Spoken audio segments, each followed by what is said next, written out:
12 তারিখের নির্বাচন, এই নির্বাচন নিয়ে কি আপনাদের মনে কোনো সংশয় আছে যে নির্বাচনটা হবে কি হবে না? যেহেতু নৌকা নাই ব্যালটে, ব্যালটের নৌকা নাই, ব্যালটে ভোটও দেবে না আমাদের, কোনো নেতা কর্মী ভোট দেবে না। আমরা ভোট দেবো কোথায়? হ্যাঁ, এখন আমাদের কাছে অনেকে আসবে, অনেকে মিছে মিছে কথা বলবে, অনেকে পটাবে, অনেক কিছু করবে, কিন্তু আমাদের এটাই মাথায় রাখতে হবে যে ওই ব্যালটে আমরা ভোট দিতে পারি না বা আওয়ামী লীগ ভোট দেবে না। আমরা নির্বাচন বর্জন করি না, আমরা নির্বাচন করতে চাই, কিন্তু ওরা আমাদের করতে দেবে না। ডিফারেন্সটা ওখানে, তফাৎটা ওখানেই। বিএনপি বর্জন করেছে, আমরা বর্জন করি না। আমরা তো নির্বাচন করতে চাই, আমরা জিতবো, সেই ভয়ে তারা নির্বাচন করতে দেবে না। তাই নির্বাচন করুক, কতদিন টিকে থাকে দেখবো আমরা। 1 মাঘে শীত যায় না, কাজে এটা মাথায় রাখতে হবে। দিন ফিরে আসবে, ওই অত্যাচারীর দিন বেশি দিন থাকে না। এখন নির্বাচন দিয়েছে, এটা কোন ধরনের নির্বাচন? আওয়ামী লীগ আমলের নির্বাচন নিয়ে প্রশ্ন তোলে। আমরা তো কোন দল নিষিদ্ধ করিনি, নির্বাচন করতে পারবে না। বিএনপি কে কি আমরা নিষিদ্ধ করেছিলাম? আমরা নিষিদ্ধ করি নাই। বিএনপি নিজে ইলেকশন করেনি, কেন করেনি? এটা খুব স্পষ্ট। 2008-এ যে নির্বাচন, সেই নির্বাচন নিয়ে তো কেউ প্রশ্ন উঠাতে পারে না। সেই নির্বাচনের রেজাল্টটা কি ছিল? আওয়ামী লীগ এককভাবে 48% ভোট পায়। 259 আসনে নির্বাচন করে, বাকি আসনগুলি আমরা শরিক দলকে দিয়ে দিই। 259 আসনে আমাদের নৌকা মার্কা নিয়ে আমরা ভোট করে 233টা আসন আমরা পেয়েছি। আর বিএনপি জামাতকে সাথে নিয়ে 20 দল ঐক্য জোট করে 300 আসনে নির্বাচন করে 32% ভোট পেয়েছিল, 30টা আসন পেয়েছিল। এই রেজাল্টের পর বিএনপি আর নির্বাচনই করতে চায়নি। 2014 সালে আমি নিজে তো খালেদা জিয়াকে প্রস্তাব রেখেছিলাম, পার্লামেন্টের যে কটা নির্বাচিত প্রতিনিধি আছে সকলকে নিয়ে নির্বাচনকালীন সরকার গঠন করে আসেন আমরা নির্বাচন করে আপনি যে মন্ত্রণালয় চান সে মন্ত্রণালয়ে দেব।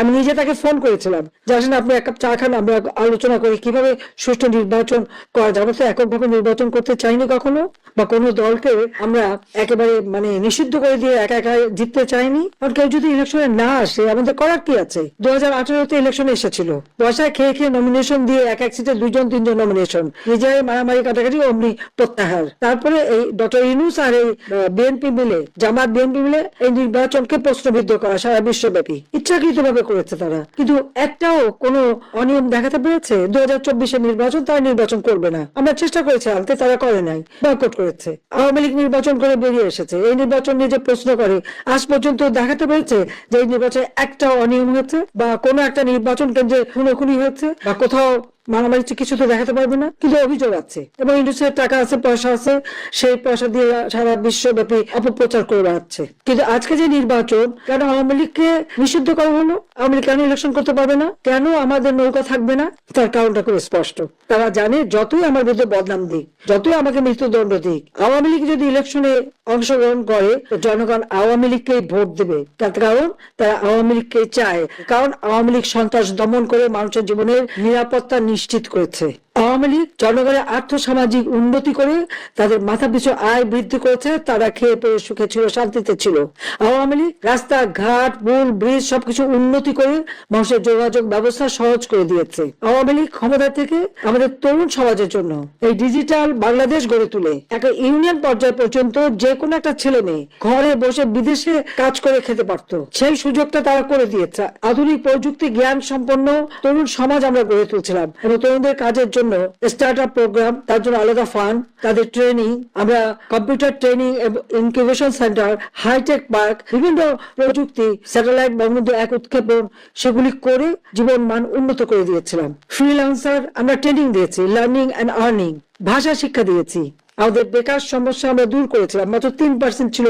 যে কোনো একটা ছেলে নিজে একটু কাজ করে নিজে উদ্যোক্তা হয়ে সে করতে পারে। আজকে অর্থনীতির সম্পূর্ণ ধ্বংস। শেয়ার মার্কেটে লক্ষ কোটি টাকা পাঠিয়ে দিয়েছে বিদেশ, সব পাচার হচ্ছে, ব্যাংকে টাকা সব লুট করে খেয়ে গেছে। এখন ব্যাংকে টাকা গেলে তারা টাকা দিতে পারে না, ব্যবসায়ীরা পর্যন্ত পায় না, তার রানিং ক্যাপিটাল পর্যন্ত পায় না, একটার পর একটা সব বন্ধ হয়ে যাচ্ছে। এইরকম ভাবে একটা দেশকে কেউ হাতে তুলে ধ্বংস করে, তার মধ্যে এতটুকু দেশপ্রেম নেই।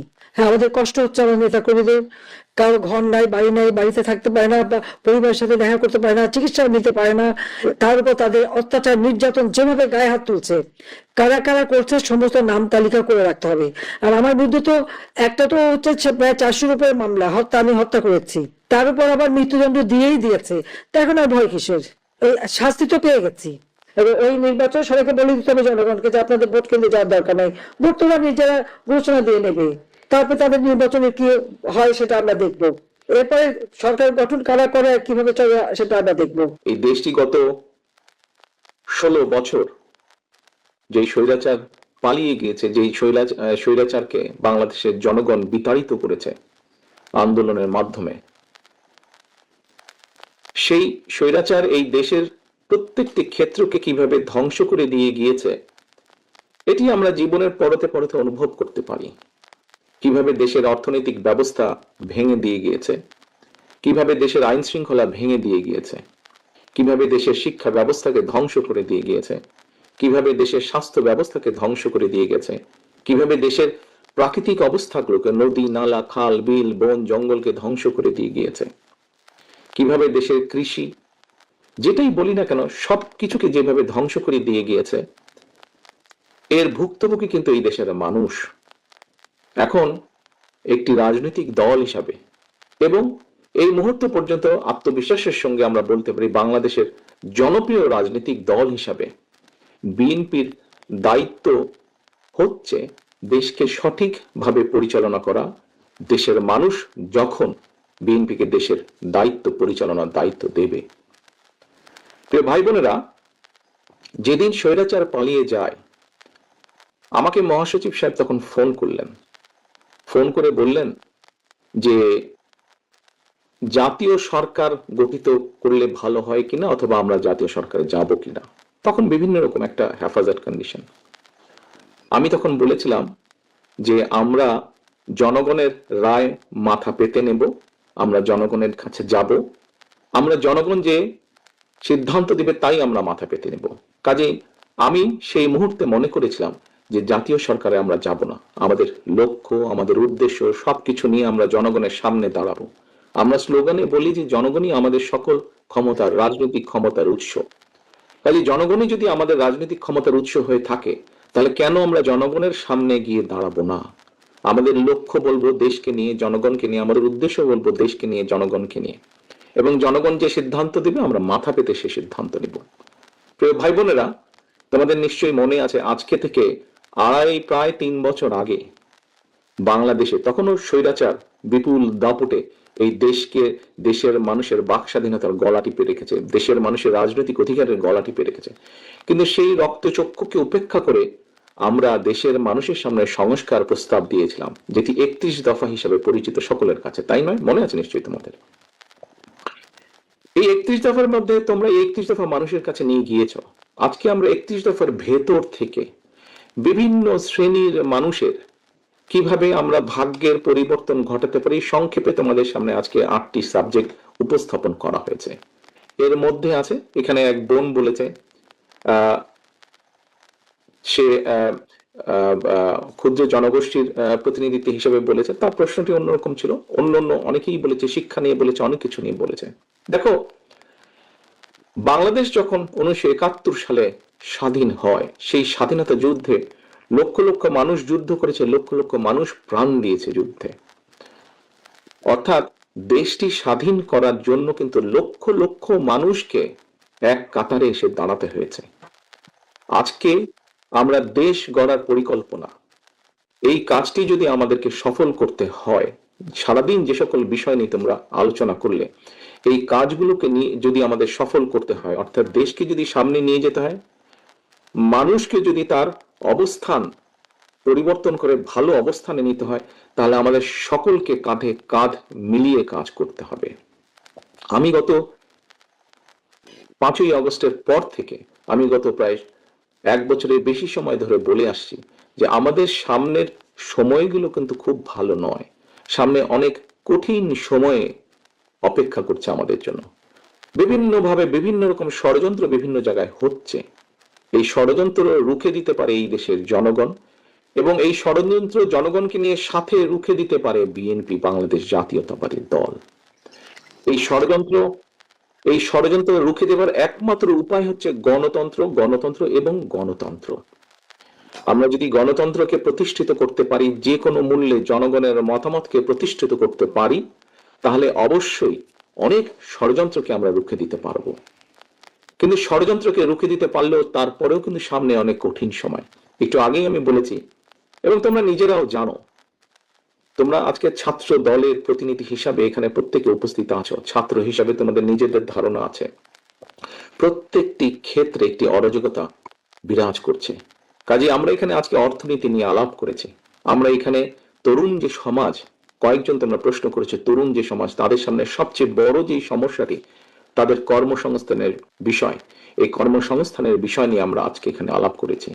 আমরা দেশের মানুষের স্বাস্থ্য নিয়ে এখানে আলোচনা করেছি। আমরা এখানে দেশের যে অর্ধেক সমাজ নারী সমাজ, এই নারী সমাজকে কিভাবে এম্পাওয়ার করা যায় এবং তাদের কন্ট্রিবিউশনকে সমাজের মধ্যে নিয়ে আসা যায় এবং যেটা শুভ ফল দেশের অর্থনীতি, দেশের সমাজ ব্যবস্থা, পরিবার, স্বাস্থ্য সবকিছুর উপরে সে শুভ অবস্থাটা পড়বে, কিভাবে সেটা করা যায় তা নিয়ে আমরা আলোচনা করেছি। দেশের পরিবেশ নিয়ে আমরা আলোচনা করেছি, দেশের শিক্ষা ব্যবস্থা নিয়ে আমরা আলোচনা করেছি, কিভাবে শিক্ষা ব্যবস্থাকে আমরা গড়ে তুলতে পারি, কিভাবে শিক্ষকদেরকে আমরা গড়ে তুলতে পারি সুন্দরভাবে, কারণ শিক্ষকদেরকে যদি আমরা গড়ে তুলতে পারি তাহলে ভবিষ্যৎ শিক্ষা ব্যবস্থাকেও সুন্দরভাবে গড়ে তুলতে পারবো।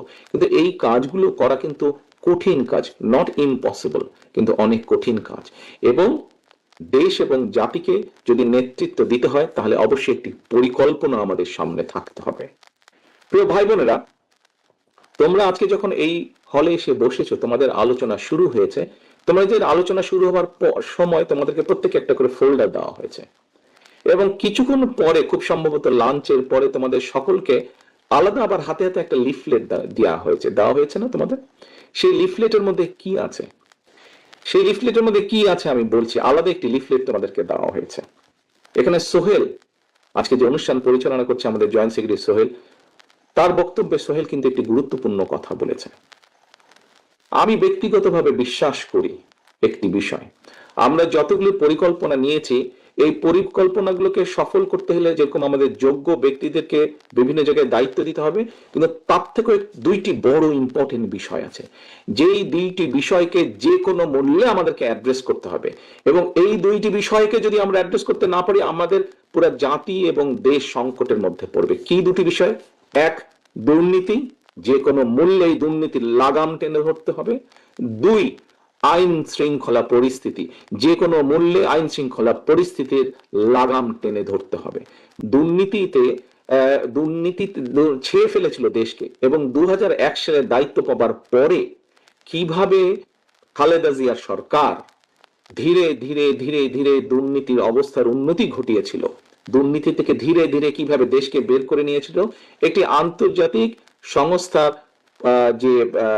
যে অ্যানালাইসিস, সেই অ্যানালাইসিস একদম পুরা সুন্দরভাবে তোমাদের সামনে তুলে ধরা হয়েছে সেই লিফলেটটার মধ্যে। কাজেই আমরা দৃঢ়ভাবে, অত্যন্ত আত্মবিশ্বাসের সঙ্গে বলতে পারি, এই বাংলাদেশে যদি দুর্নীতির লাগাম টেনে ধরতে পারে তাহলে একমাত্র বাংলাদেশ জাতীয়তাবাদী